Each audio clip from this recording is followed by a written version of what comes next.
Thank you very much indeed, Mr. Reinhardt. We have time for a couple of questions now, but we could also move them later, because instead of an open forum in the end, we thought we have these 3 social partner presentations and then open up the floor for social partner questions in general.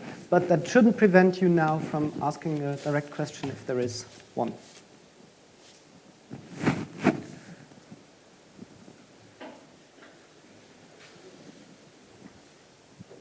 Just one very short comment from the employer side.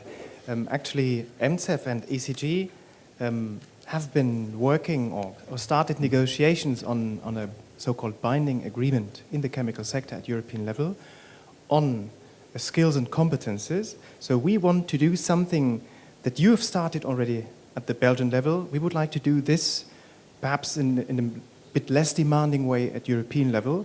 And I would invite all of you and you as Belgian Association to bring your expertise in this process. Thanks a lot.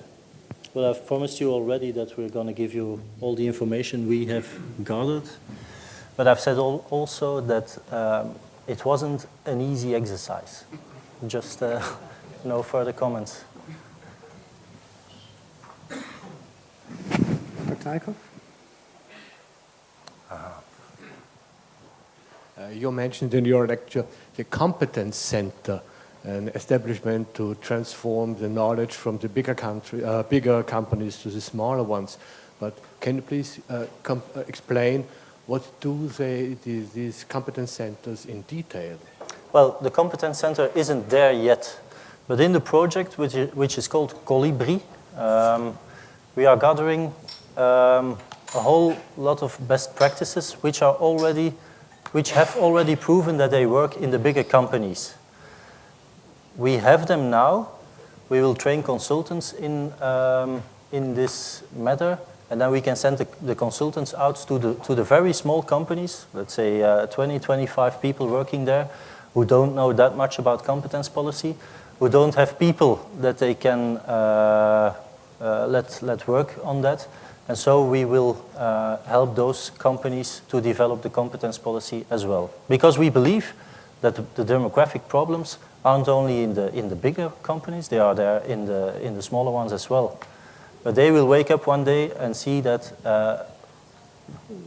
half of their personnel will be 55, for example. They haven't stored the knowledge, and this is what we want to help them in.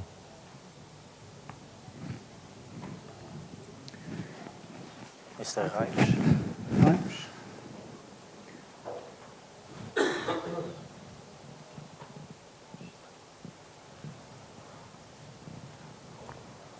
Well, first of all, thank you very much for the presentation. What I think was interesting was that you are looking outside of the companies after recruitment, and you're starting rather early in schools already. I would just like to make one remark on that.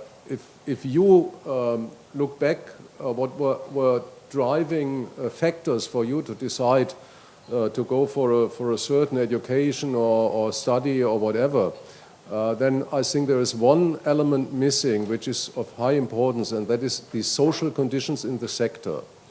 And I think what is important is that as chemical industry has high standards and a good quality, in, well, most of the cases we know there's always a space for improvement, also of the social conditions on the workplace. I think that is very important, because that is, I feel that that is still decisive for young people. If I look after my daughter who's looking what to do later, that plays an important role. Will I get a safe job?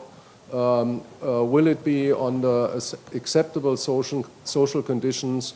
Could I develop my personality further? Is there respect for individual treatment? All that what is available in chemical industry, I think we do not need to hide, and that is an achievement of the social partners, which could be mentioned there as well, and what could attract young people also to chemical industry.